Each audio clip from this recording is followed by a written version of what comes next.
Suspend અને dismiss વચ્ચે શું ફરક હોય છે? ખાતાકીય તપાસ એટલે શું? સસ્પેન્ડ એટલે શું?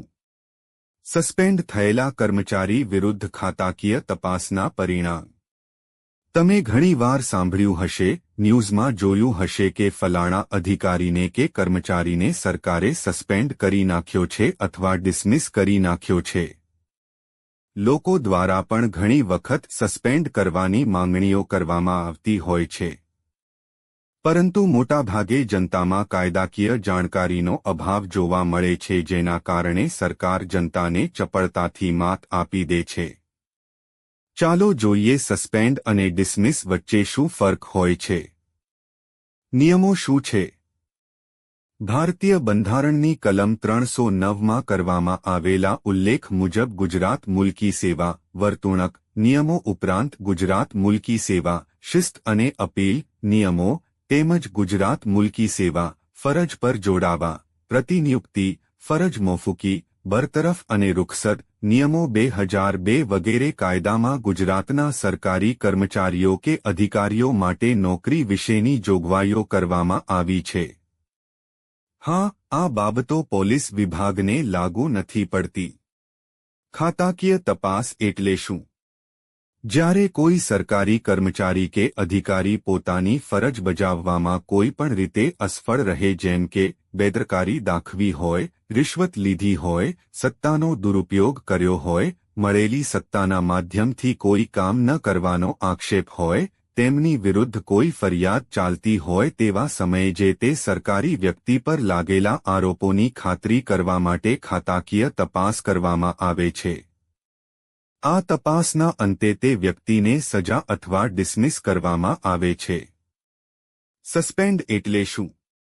જે કોઈ પણ સરકારી કર્મચારી કે અધિકારી વિરુદ્ધ ખાતાકીય તપાસ હાથ ધરવામાં આવી હોય તે તપાસ દરમિયાન તપાસને પોતાના ફાયદામાં પ્રભાવિત ન કરી શકે, પોતાની સત્તાથી તપાસના પુરાવાઓ, સાક્ષીઓ અથવા રેકોર્ડ સાથે છેડછાડ ન કરે અને સાક્ષીઓ કે ફરિયાદીને પોતાની સત્તા દ્વારા ધમકાવી કે દબાવી ન શકે એ માટે તેને અમુક નિશ્ચિત સમયગાળા માટે સરકારી નોકરીની સત્તાઓ અને ફરજોની દૂર કરવામાં આવે છે, જેને અંગ્રેજીમાં સસ્પેન્ડ કહેવામાં આવે છે. સસ્પેન્ડ થયા પછી શું? સસ્પેન્ડ થયા પછી સરકારી સત્તા, ઓફિસ, હોદ્દો અને કામગીરી છોડવી પડે છે.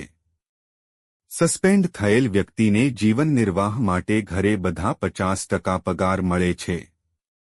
સસ્પેન્ડ વ્યક્તિ કોઈ પ્રાઇવેટ નોકરી કરી શકે નહીં, વ્યાજ પર પૈસા ન આપી શકે, શેર માર્કેટમાં કામ ન કરી શકે અને રાજકીય બાબતોમાં ભાગ ન લઈ શકે.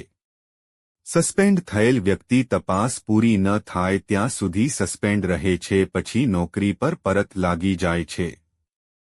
સસ્પેન્ડ થયેલા કર્મચારી વિરુદ્ધ ખાતાકીય તપાસના પરિણામ. જો કર્મચારી કે અધિકારીએ ખૂબ ગંભીર ગેરવર્તણૂક કરી હોય તો તેને ડિસમિસ કરવામાં આવે છે, જેને ગુજરાતીમાં ફરજમુક્તિ કહેવાય છે. ડિસમિસ થયેલાને કોઈ સરકારી પગાર નથી મળતો, તેને નોકરી પર પરત લેવામાં નથી આવતા. જો કર્મચારીએ સામાન્ય પ્રકારની ગેરવર્તણૂક કરી હોય તો તેને સજા, દંડ અથવા ઇફાજો અટકાવવાનું કરીને નોકરી પર પરત લેવામાં આવે છે. સસ્પેન્ડ થયેલા કર્મચારી કે અધિકારીની બદલી કરી દેવામાં આવે છે, કારણ કે સેમ જગ્યાએ હાજર થાય તો ફરિયાદી અથવા તેના જુનિયર સ્ટાફ સાથે બદલાની ભાવનાથી વર્તન કરી શકે છે.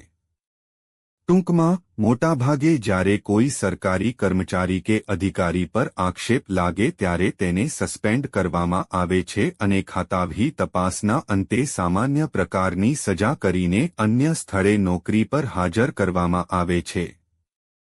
બહુ ઓછા કિસ્સાઓમાં વ્યક્તિને ડિસમિસ એટલે કે ફરજમુક્ત કરવામાં આવે છે, જેમાં તેણે કાયમી ધોરણે નોકરીમાંથી કાઢી નાખવામાં આવ્યા ગણાય.